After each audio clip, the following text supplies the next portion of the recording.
Hi, everybody. Welcome to the press. Welcome to the second show of this week. We're going to be talking in depth about the Farmers Insurance Open, this week's PGA Tour event out of Torrey Pines in the San Diego area. I'm Brian Ballingy.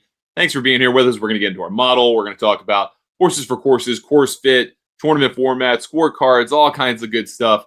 We'll get you some interesting bets after doing a lot of research in the modeling portion of the week, and then just kind of looking at history and how players really fared in the fall portion of the PGA Tour schedule. I think we've got some interesting names to talk about here this week. So let's get into it. All right.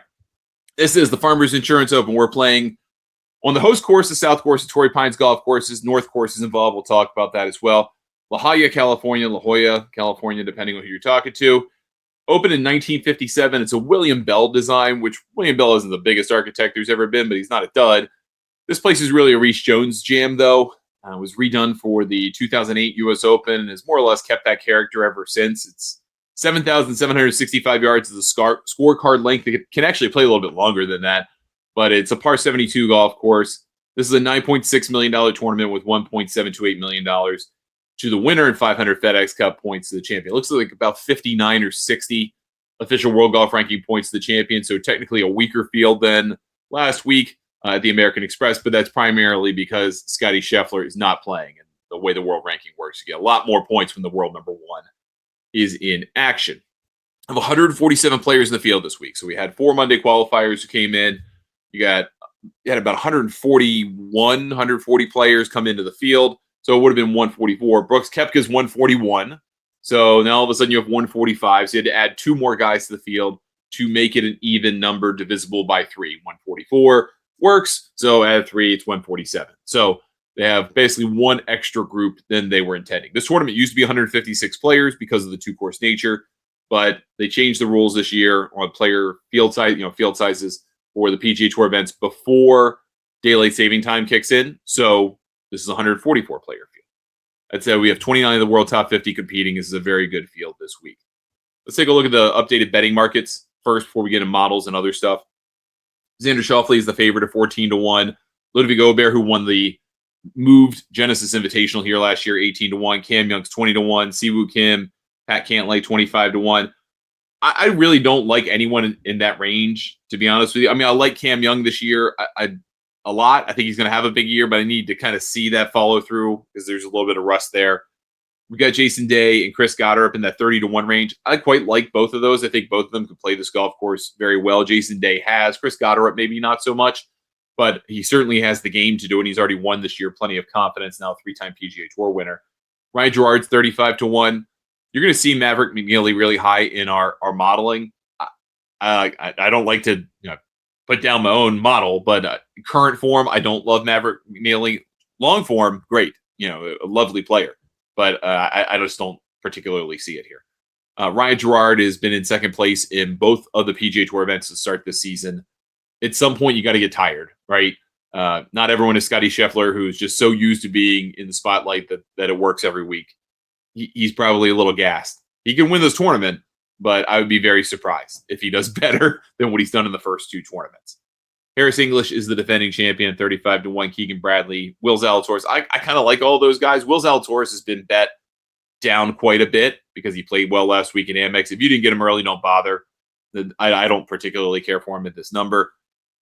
Then you get someone like Max Homa at 50-1, who's been bet down quite a bit. A lot of people saw, I think, some value in him. And I agree. I like what I've seen from him at the tail end of 2025. So far, 2026, pretty decent. He's won here in the past. There are reasons to bet him. Maybe not quite to the level where we were a few years ago, of course, but I think there's some value here in that. If you got him early, great. Now, I would wait live probably. Just kind of finishing up this page, Patrick Rodgers is one of those guys I was looking at when looking at the fall results on the PGA Tour. And not that I didn't keep up with him, just didn't realize how well he was playing. I mean, really, really good results for Patrick Rodgers in the fall, basically through the tail end of the fall too. So he's been playing well. He's been playing well to the start of the year. He's never won on the PGA Tour, so it's kind of that Luke List situation where he won here a few years ago. Was that, 5 years ago? And you never bet on the guy because he never finished the deal, and Luke List won as like a 200-1 shot or 150-1 shot or something like that. This isn't as deep, right? Patrick Rodgers is in a 3-figure long shot. So it's kind of hard to bet that guy at this number, but he has been playing great golf. Brooks Koepka is 60 to 1. I've seen 55. I've seen 50. Depends on the book. This is from the Super Book out in Las Vegas. Again, I'm just going to kind of stay away. I really don't know what we're going to get here, but it's not enough for me. Max Grayson at 60 to 1 feels like a better play if you're going to get on that kind of range of number. Yeah, play great in the fall. Is eventually going to win one. He's going to eventually win on this tour, I promise you. Before we get further into the rest of the field and their numbers for this week, and we're not going to go over them all. We'll have graphics for it, but I'm not going to go after every player. Here's our model top 10 for the week. Full field rating available for our members at golfnewsnet.com. $40 for 1 year, $70 for 2 years, $100 for 3 years. But top 10 often week seems obvious, so why not just tell you? Xander Schauffele's number 1. That's not surprising. Siwoo Kim and Jason Day being 2 and 3 is a little bit surprising. I thought Hideki would be a little bit higher, but he's not. Jason Day's track record in this golf tournament is very good. Played well last week. That gives him a bump. Siwoo Kim's played well to start the year. So, that makes sense as well. He actually has a pretty decent record at this golf course. Like I said, Matt McNeely being 4 is a little surprising. I didn't see that coming. Hideki 5. Matt McCarty 6. I want to double, triple underscore. Matt McCarty is going to win on this tour this year, maybe multiple times. He's a very good player. His game travels everywhere. He's racking up a boatload of cash. He played great in the fall. Expect more from him this year. Those numbers will not be around for very long, and I would urge you to get on them quickly.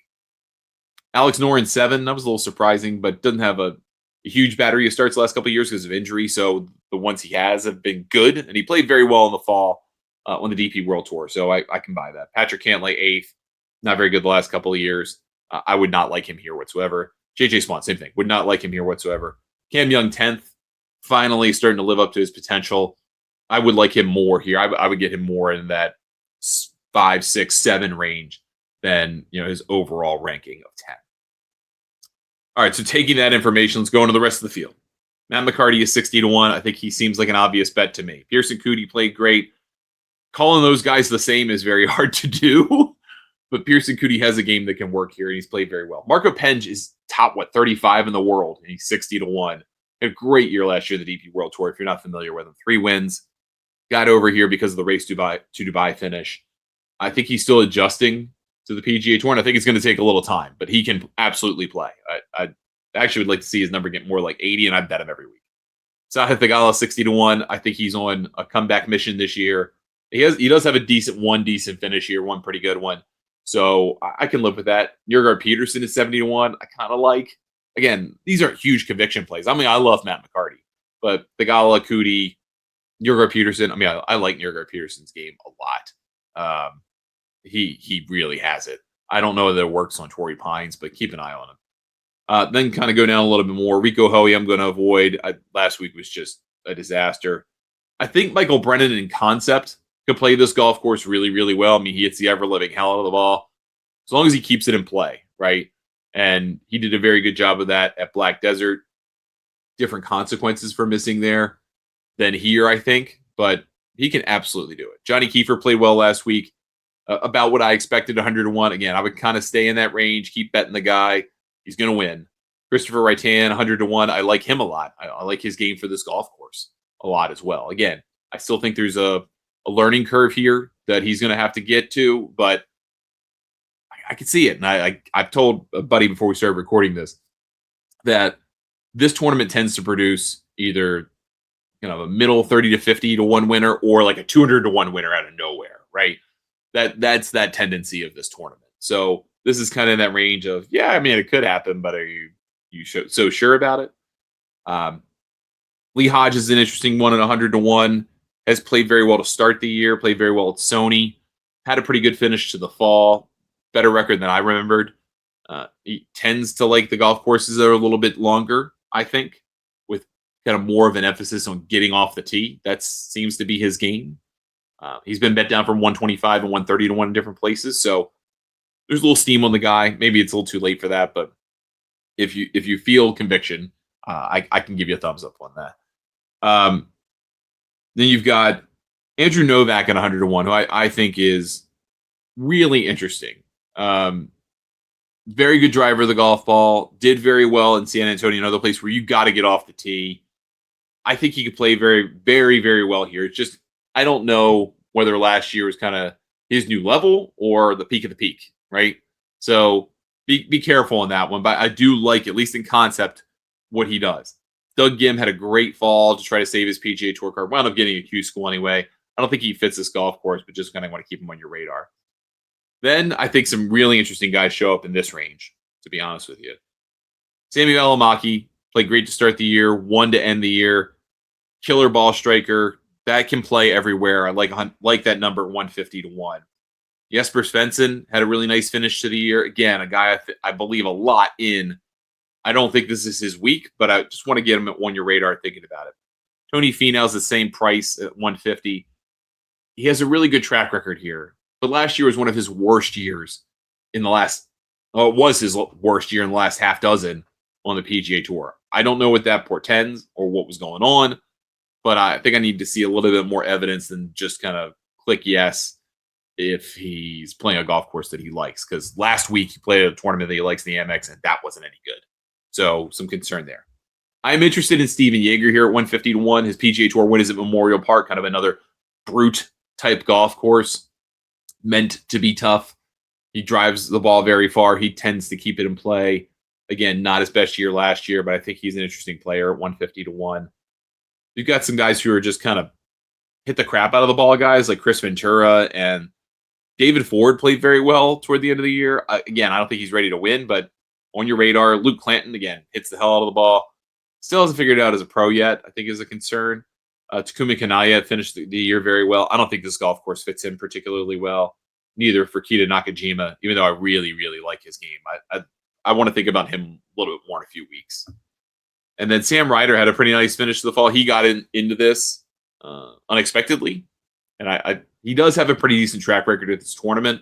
Again, no reason to bet him, just someone to keep an eye out for maybe a 10 or a 20. A bunch of these guys could be 10s and 20s, not necessarily outright picks, but a lot of those guys I mentioned in this particular slide, this particular section of the draw, I think are guys you could play 10s and 20s on. And maybe you could probably still get a little plus money on a made cut for a couple of these guys too. And then let's jump into the 200 to like 400 range. You're going to, again, we go deep in this tournament, 147. No one here really, really jumps out at me. Austin Smotherman played this tournament well a few years ago before he had to go back to the Korn Ferry Tour. He's a better player now. 250 to 1 is kind of interesting to me. I would play him on a 5 or a 10, maybe even a 20, and probably get decent money. You got Luke List out there who won this tournament again. That guy who out of nowhere wins. It's ball striking, 300 to 1. I'm not betting him, but I think he's interesting. Jackson Suber, Monday qualified, has a decent finish here, 250 to 1. I think is a guy to at least think about live, for a top 10 perhaps. Maybe even someone to throw out there for the split market first round leader, because you're going to have 2 markets this week for the North and the South, of course. And then you're starting to kind of get in the silly season here after the 400. Zach Bouchot always kind of interests me because he seems to do well out of almost nowhere. John Vanderland had a very good opening round in Hawaii and then fell off the map. I think he came out with, I think he can play. I talked to him with the Road to French Lick show we did last year. I like what he brings to the table, but I think it's going to take a little acclimation period. And then that's pretty much it. I mean, everybody else here is giving me no reason to even think about them yet. So, but just someone to keep your eye on, for Zach Bouchot, I guess. And maybe Vanderland. We'll see. I think Emilio Gonzalez can be a very, very good player, but it's going to take, he may be a guy who needs to win in the fall to kind of save his card. All right, let's talk a little bit about the North and the South course here this week. Again, the South course is 7,765 yards. It's a par 72 on the scorecard. This is such a difficult golf course. And look at all the lengths of the holes. I mean, there's really not one out there where you're like, this is a gimme. I mean, there are easier holes than others on the South, but nothing so simple. I mean, the opener's 451. Yeah, number 2's 389, but that's kind of tight. That green on number 3 is deep, but often plays in a crosswind. 490, 454, 564, 462. A breath of fresh air, 177 for a par 3, and then 615 to end the 9. I mean, there's really nothing out there where you're like, these are just birdie holes. The par 5s, yes, you can birdie them, but you still have to be accurate off the tee and hit a good second shot. Most of these players are not getting home in two. So this is a very difficult golf course on which to score. Contrast that with the North. Again, you're talking about 500 yards less, 72-58. You have more scoring opportunities. That doesn't mean that they're all scoring opportunities, though, because if you look at the way the distance is spread out on the golf course, it really emphasizes some par fours, and the par threes are nasty. I mean, all the par threes are over 200 yards, 202, 203, 214, 241. You got par fours at 491. You got a couple of short ones. I mean, at least you got a 339 par four on number 11, and 16 is 394. But those are like your gettable holes. After that, it is relatively easy because it's only 7,300 yards, but there's still plenty of bogey holes out there because of the par threes being longer. Par fives are reasonably gettable, so it's not crazy to think about shooting 68 or less on the North course. But I feel like if you put up 268s on the weekend on the South course, you're probably winning this tournament. It's that hard to score, so just keep that in mind. Now, shot link data is really only there for the South course, right? Historically speaking. So guys that have played on the South course well over the years. I'm taking the North course out of it for all the renovations and things over the years. There are a lot of guys who have multiple top 15 finishes in this tournament over the last 5 years. Most of them two, a couple threes. Like Keegan Bradley, Jason Day, Tony Finau, Lanto Griffin, which I thought was interesting. Max Homa was one here. Bo Hostler seems to play well on the West Coast. Sanjay, Deki Matsuyama, Taylor Pendrith, who has multiple good finishes here, but I just feel like he's kind of stepped down a little bit. Sam Ryder, as I mentioned, Xander Schauffele, Sam Stevens, who's got himself in the top 50 in the world last year, and Will Zalatoris, who is kind of the trendy pick for the week. But what about course fit? So we do this for our members at golfnewsnet.com. What I mean by course fit, and everyone has a little different view of this, but my view of course fit is when I look at the top 25 players in a tournament field, doesn't matter who they are, I just want to know how their strokes gained are distributed on average. How did you gain your strokes? Did you gain 35% on putting, 65% on tee to green? Once you get to that 65%, how much was off the tee, how much was on the approach, and how much was around the green? Typically speaking, you're looking at anywhere from a 68-32 to a 64-36 split. Tee to green, that's where you get about 2/3 of your strokes gained. Putting is typically about a third, maybe a little bit more than a third. And then breaking it down, approach, off the tee, and around the green. Around the green is usually no more than 15%, 12 to 15% typically. This is a little bit higher, more like 14%. The rough's thick and kind of negates some of wedge play, right? If everyone's struggling, it's kind of hard to gain strokes. But then the approach play, that's the biggest portion of this. So we're looking for guys who gain, 18, 19% of their strokes off the tee because it's a tough driving course. And then you gain on the approach play. So these are the guys that kind of fit that model. And there are a lot of guys that we talked about already. Andrew Novak, Seamus Power, who had a pretty good fall. Steven Yeager, Cam Young, of course, Sahith Theegala, Jason Day, Eric Cole. So this kind of I use as more of a confirmation tool than anything. I'm not trying to start from here and then pick guys. They're kind of like guys for certain reasons. And if they seem to like the golf course too, all right, that's a reason to like them more. So that's why I like Jason Day a lot. Sahith Theegala, Steven Yeager is going to be on my card for that reason. Cam Young is kind of a confirmation. I kind of figured that. Andrew Novak, same thing, kind of knew that. So those are guys worth considering, I think. And then here are our hot hands, guys who in the last 5 PGA Tour events played, whether that was last fall or the first 2 of this year, have multiple top 15 finishes. And believe it or not, there are quite a few of them. We've talked about a lot of them already. Pearson Coody, Nico Echeverria. I wouldn't really bet for any reason anyway, but he withdrew. David Ford, Ryan Gerard, or start the year, Doug Gim, Lee Hodges, Siwoo Kim, Matt McCarty, Max McGreevy. Torbjorn Olesen played very well in the fall. Seamus Power, Patrick Rogers, we mentioned. Sam Stevens is playing well. I feel like just because his name, I know this sounds really weird, but because his name is just so bland and easily forgettable, it's almost like Anne from Arrested Development, where you're like, man, with a name like that, she must be really funny to be attracted to her. Same thing with Sam Stevens. Like, how would you bet a guy named Sam Stevens? Because he plays really, really well. Jackson Super had a great finish to the fall. Again, in the field here, 251, I think makes an interesting top 10 or top 20 bet, not necessarily to win. Jesper Svensson, of course, Sami Välimäki won the RSM. Past champions of this tournament, just want to point that list out as well and kind of share some common threads. Harris English is the defending champion of this actual tournament. Ludwig would be the champion from the Genesis Invitational, very similar setup. Matthew Pavon, who won out of nowhere a few years ago. Max Homa. Luke List again out of nowhere. Patrick Reed in the COVID year. Weirdly kind of missed Patrick Reed on the PGA Tour these days. Mark Leishman as well, kind of won out of nowhere. But these guys, none of them except Ludwig are like mashers, right? They're just good ball strikers. And I think that tells you a lot. You don't have to be really, this is almost an equalizer golf course because it is so long and the rough is so punitive when you miss pretty bad. It kind of levels out the distance thing. So don't necessarily think because it's long, you have to be long to win. The winners have proven otherwise. So I wanted to point that out to you. Not saying they'll like any of these guys in particular for that reason, but quality ball striking is going to carry the day here at this tournament.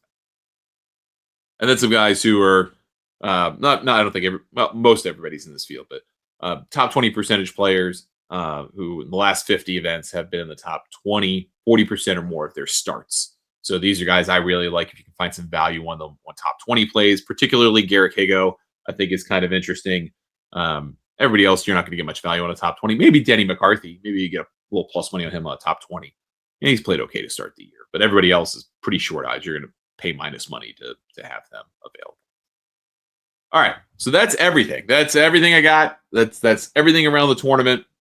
Take the information, do what you want with it. Again, when you're looking to make these wagers, especially if you're doing it at this stage of the process, after Monday, which really is kind of your opportunity to take your shots, these are a little bit more dialed in. These are a little bit more with conviction, right? These aren't, oh, that's a great price, I have to take it. These are, I like these guys for X, Y, and Z reasons, and I still see value with them. And you kind of have to check both those boxes. But shop around, find the right book, have multiple apps on your phone, or use multiple websites on your tablet or PC or whatever.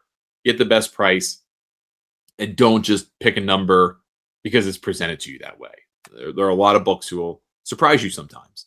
They're going to see a lot of the same trendy picks, but maybe if one of those guys on the list, like Lee Hodges or an Andrew Novak type guy, stand out to you for some reason, you might be able to find them an even better number than we've had here, maybe a 150 somehow. So depends on the action they take and kind of the sharp money or the researched money that comes in on it. So please shop around, get your best prices. Again, the odds are if you're betting someone at 100 to 1 or greater, they're not going to win, but those 25 or 50 points mean a lot in the long haul to your bankroll. So please be careful with that. If you have any questions, email me, ryan@thegolfnewsnet.com. Get a hold of me there. I'm on Blue Sky at ryan.thegolfnewsnet.com. I'm on Instagram and Facebook at Ryan Ballinger Golf. Same thing with YouTube, of course. And then Golf Newsnet is on pretty much every major service at the handle Golf Newsnet. So you can follow either our news and information shared automatically over at Twitter, or you can get a hold of us on Instagram or Facebook, or of course YouTube, where we share a lot of video content. We'll be back with another show next week, just like this one. We have one more show coming your way that's audio only today. That'll just talk about the remainder of stuff for the week, which is the Bahrain Championship on the DP World Tour, Panama Championship for a quick minute on the Korn Ferry Tour, and then most importantly, probably the most interesting field of the week to me, the Hilton Grand Vacations Tournament of Champions on the LPGA, their season opener. That's just an audio only show, so find us wherever you get your podcasts and you can catch that feed and get that show.